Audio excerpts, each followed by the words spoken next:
இருக்கு, பார்க்கறதுக்கு நல்லா முடியுது, யோசிக்கிறதுக்கு நல்லா முடியுது, சம்பாதிக்கிறோம், ஓடி ஆடி விளையாடுறோம்.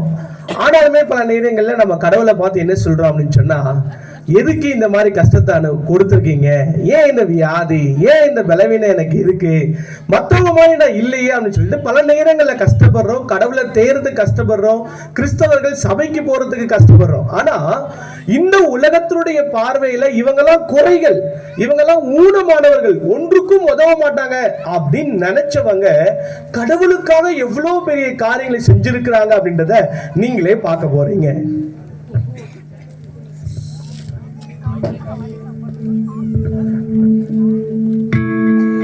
நான் தான் ஜான் ஹைட்.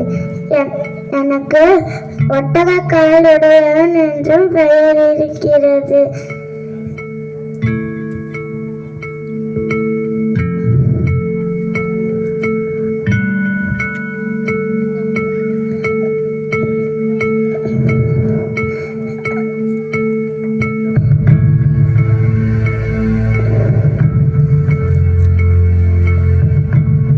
எனக்கு சரியா காது கேட்காது, சரியா பேசவும் வராது. என் சரீரம் ரொம்ப பலவீனமா இருக்கும். ஸ்கூல்லையும் காலேஜ்லையும் பைபிள் காலேஜ்லையும் நீ எல்லா இடத்துலையும் நீ எதுக்குமே பிரயோஜனம் இல்லைன்னு சொல்லுவாங்க. நான் ஏசப்பை பற்றி ஊழியம் செய்யணுன்ட்டு ரொம்ப ஆசை. நான் மிஷினரி ஆகணுன்ட்டு சொல்லும்போது அங்கே இருக்க எல்லாருமே உன்னாலெல்லாம் பண்ண முடியாதுன்னு சொன்னாங்க.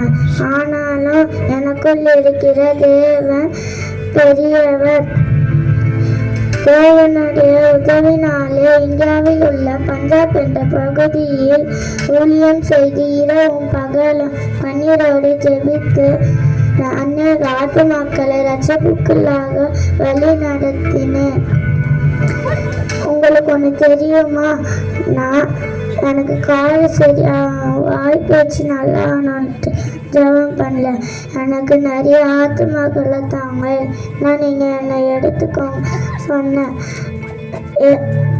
தேவனும் எனக்கு நிறைய ஆத்துமாக்களை கொடுத்தாரு.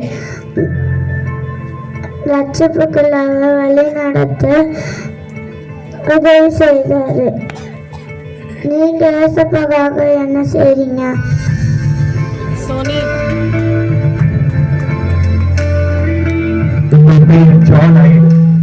ஆனா இவர் வாழ்க்கையில அதிகமா ஜெபத்துல இருக்கிறவர், ஜெப வீரர் என்று அழைக்கப்பட்டவர். இவர் வாழ்நாட்கள் ஜெபம் பண்ணும்போது இப்படி சொன்னாரா, நான் மண்ணும் துரும்பிடித்த வாழ்க்கை வாழ்வதை விட உமக்காக கொஞ்ச நாள் வாழ்ந்தாலும் எரிந்து பிரகாசிப்பதையே நான் விரும்புகிறேன், ஆத்துமாக்களை தாரும், இல்லையே சாகிறேன் என்று சொல்லி ஜெபித்த ஒரு தெய்வ மனிதன்.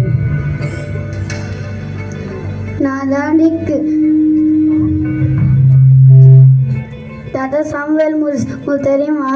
நான் ஒரு காட்டுவாசி. என்ன எல்லாரும் கபூன் தான் விடுவாங்க. எனக்கு சுத்தமாக படிப்பறிவே இல்லை.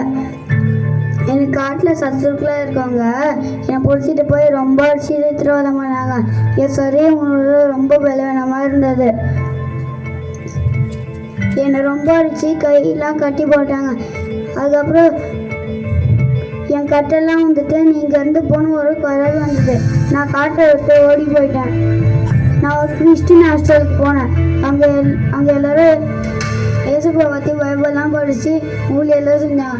நானும் ஏசுப்பை பற்றி எல்லாருக்கும் சொல்லணும்னு சொல்லி அமெரிக்கா தேசத்துக்கு போனோம் முடிவு பண்ணேன்.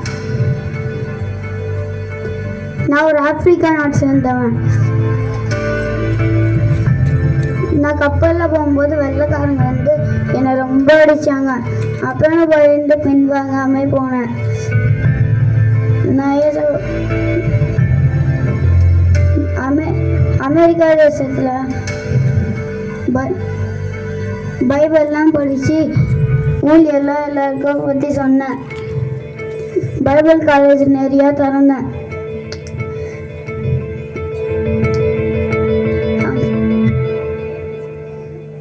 அமெரிக்கா தேசத்தில் ரொம்ப குளிராக இருந்ததுனால எனக்கு ரொம்ப உயிர் வர முடியல.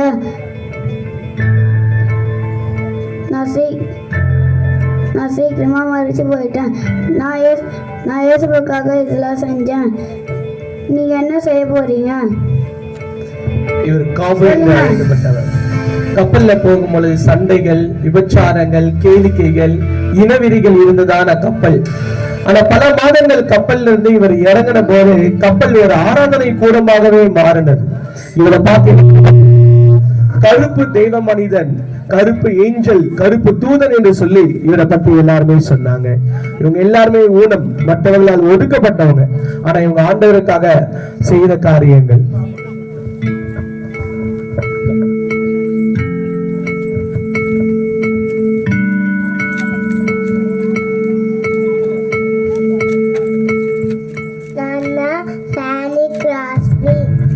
எனக்கு 1 வயசுலயே கண்ணு தெரியாம போயிடுச்சு. ஆனால் கூட எங்கள் பாட்டி பைபிள்ல இருந்து ஸ்டோரி வசனங்கள்ல சொல்லி கொடுத்தாங்க. நான் நிறைய வசனங்கள்ல கற்றுக்கிட்டேன். ஏசப்பாவை நம்பிட்டு 10,000 பாடல் எழுதி பாடுனேன். நீங்களே ஏசப்பாக்காக என்ன செய்றீங்க? சிறு வயதிலேயே கண்கள் போனாலும் கண்ணு போச்சே அப்படின்னு சொல்லிட்டு உட்காராம வசனத்தை கேள்வி ஞானத்தினாலே அதிகமா இருந்து செபத்தோட 10,000 பாடல்களை எழுதி இருக்கிறாங்க அப்படின்னு சொன்னா நீங்க என்ன செய்றீங்க? படிக்க பார்க்க தெரிந்த நீங்க ஆண்டவருக்காக என்ன செய்றீங்க?